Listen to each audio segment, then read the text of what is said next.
আম্মা ফোন দিছে হিগারে লই আই বেল্লাই বাইরে আজ যে সরাসরি না করে দিছে হিগারে আর খাবার দেখাইতো না। খবরদার, এটা মুখে দিয়ে একবার বাইর করছো আর ভুলেও মুখে আনবে না। তোর কি আলাদা কোনো ইনকাম আছে নিজে তুই মারে একলা খাবাইতে যাইবে? গ্যারামে আছে বুড়া মা গ্যারামে হরি থাকক, তুই কটিয়া ইনকাম করো যে ইংনে আনি খাবাইবে? 30,000 বেতন হার হল আর হরার খরচ বাসা ভাড়া কত কষ্ট করে সংসার ইয়ান চালাইয়ের এটা আইয়ে না জানি। আঙ্গো 3 জন মানুষের লগে মা এগে জেনে খাই যাইতে পারবো। আই আগেও কইছি অনগয়ে তোর মারে যদি ইংনে আনো তাইলে আমি বাসা ছাড়ি চলে যাম। আচ্ছা ঠিক আছে দেখা যাক, আই একটু বাইরের দিকে যাই। জামাই বাবাজি আই তুই এনে থাকতাম হারিয়েন না, তুই আরে এন তুমি লই যাও। ঠিক আছে মা চলেন, চিন্তা করিয়েন না, আমরা তো আসি। খালি এর যে বুড়িরে লই আইক না তুই খবর আছে। কলিং বেলের আওয়াজ শুনা যার কোন লই আইছে নি আল্লাহ না জানে।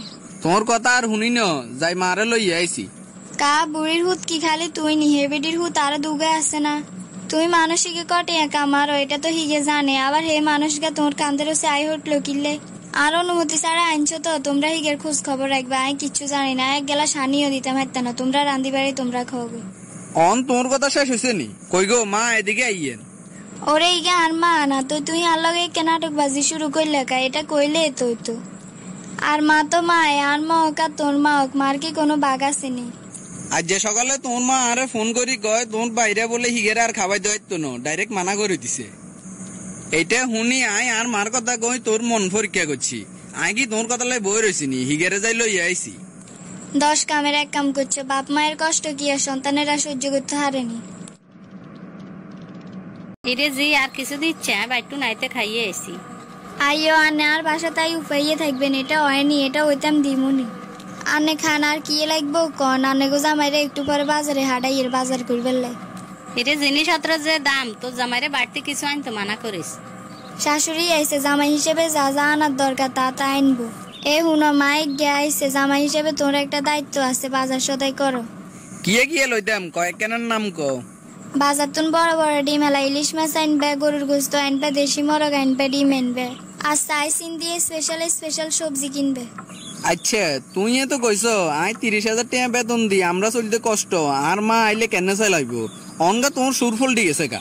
নিজের মা আইবার পরে যখন পরে দেখছো তোর নিজের মা তখন আরে বুঝ ধর মা তো মা এই মা দোনো গাই তো সমান। অন্তরটা আরে আরেকটু পরিষ্কার করো। আই যে কে তোর মা আরে নিজের মার মতো মনে করি, আর মা আরে কিন্তু তুই এটা মনে করো না। সুযোগ হাই কই এলারো এবার এগিন খেমা দি তাড়াতাড়ি বাজারে যাও। ঠিক আছে যাইয়ের দিকে আবার বল লিস্ট অনুযায়ী যদি বাজার ন করি হিগের মুখের দিকে ওরা নন যাইতো না, হিগের রাগ ভাঙাইতে লাগবে 1 সপ্তাহ। তুমি জানে কইছো এনে বাজার করি লই আইছি, এবার এখন সুন্দর করে রান্না করো।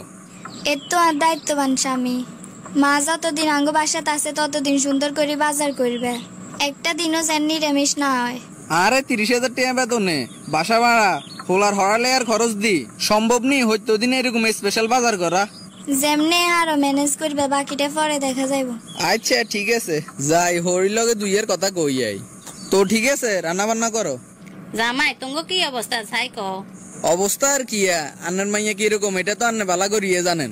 আন্নে আইবার বিষয়টা আই একটু নাটক করছি হিগার লগে, কইছি আর মা আইবো এই কথা শুনি হিগে আর লগে যা তা কইছে, এক পর্যায়ে তো আর লগে কথা কনিয়ে বন্ধ করে দিছে। আর মা কেন আইবো তারপরও আমি বিষয়টা ক্লিয়ার করি ন যে আন্নে আইবেন, আর আন্নে আইবার হরে তো দেখছে নে হিগের সুরফল ঠিক আছে। আরে আর হুতর বদর দিলা বইব কি আর হেডের মাইয়া গতে হেক্কা আর মাইয়া গলাই কি আরেকজন হরি সুখী হইতো হারেননি। আচ্ছা জামাই আন্নে চিন্তা করিয়েন না, আজি গ্যারেজ এনে বুঝাইবার দরকার আই এনে বুঝাই দিমু। আচ্ছা সান আন্নে বুঝাই যদি বুঝলো আরি। আচ্ছা মা একটা কথা কোন চাই, আন্নের বাড়িতে আন্নের কোনো দাম নাই, কিন্তু আরেক বাড়ির মাইয়া আন্নের হচ্ছে হুকুমদারি চালার, এটা এত বড় সাহসী গুণে হাই কর নাই। ভাইয়েরা কি কিছু কয় না? কিয়ে কইতাম দুঃখের কথা। আচ্ছা হেটা অন থাকক, তোরে আই একখান প্রশ্ন করি হেটার উত্তর দে। হাসা করে তুই আরে একখান কথা ক, তোর জামাইকারে কি তুই হাতের মুডে রাখতে হাইছতি? তুই যেনে কস এনে হাতে তোর কথা শুনেনি। ওরে মা আন্নে হিগিন লই চিন্তা করন লাগতো না, জামাইরে আই একার প্রথম তুনে হাতের মুড়ে লই আইছি। আই যেনে কমু এনে চল তৈবা আর কথার হচ্ছে তো কোনো কথা কইবে সুযোগে আয় দিনে। ইনকাম যা করে তাই কইছি আর কাছে দিবেলা, আর হোর হইলে তো এক গেটেও দিনে। আর হোর হইলা মাইয়া আরো আছে আঙ্গ ইগে দেখাশোনা না করলেও হেতাগো দিন যাইব। আর একটা কথা শুনবেন নি, আন্নেগো জামাইয়ে তো প্রথমে কইছিল আর হোর হই আইব, এটা শুনি তো আয় কাটা মানা করে দিছে, হরে দিছে আই যেন আন্নে আইছেন। মোট কথা আইজ এনে কমু এনে চলতে হইব। আচ্ছা এবার আনের কথা কন, ভাবিরে আনের সেবা যত্ন কিল্লে করে না। তোর বাইরবর দোষ দিলা বইব কি আর হেডের জিগেও তো ঠিক নেই। কি গো আই কিচ্ছি এ তো আর কত সেবা যত্ন কর তোর হরিকে তোকে বাসা তাইব কইছে আর তুই তো জামারে কাড়া মানা করে দিছ, তুই আর হাতের কত অপমান করছ। কা তোর হর হইর কি মনে সাত জাগে না হুতোর বোর সেবা যত্ন নেইব? আসলে যে এতদিন তোরা বউরা এমন মানসিকতা ঠিক করতি না, তো এতদিন তো আমরা হর হইরে কোনো শান্তি হইতেন না। নিজেরা প্রশ্ন কর, আগামী 20-25 বছর হরে তো তোরও একে হরি হইবি। সেই টাইমের উত্তর বর্গ লগে তোকে মন মানসিকতা মিলতো না, তো হিগুনো আবার তোকে হর করে দিব। দিন দিন মানুষের মন মানসিকতা আধুনিকর, উত্তর বড় অবহেলা যে কতটা কষ্টদায়ক এটা যেতে হরি হইবি হেতে বুঝবি। আসলে তো আই আর হোর হইর লগে অন্যায় করি এলাইয়ের। আজ যে আজ আমারে কমু আর হোর হইরে কদিন এলাই বাসার তুন ঘুরাই নিত। বুড়া মানুষ বাইসবো আর ককাল, যা কদিন আছে সেবা যত্ন করি। তোরে লাগে যেন চিন্তিত লাগের, কিছু কইবানি? তোরে কথা একার কইতাম আর হোর হই গুনার বাইসবো ককাল, যা কদিন আছে হেতা করে সেবা যত্ন করি। আর মাও আছে হেতা করে কইও আয় কয়দিন বাসার থাকতো। হঠাৎ তোর ভিতরে এই পরিবর্তন? আমরা তো দাঁত থাকতে দাঁতের মর্ম বুঝি না, মানুষ বাঁচেও আর কয়কাল, যা কয়দিন আছে শান্তিতে থাকো। আল্লাহ দেশের ব্যাগ মাইয়ারে এরকম সঠিক বুঝ দান করক।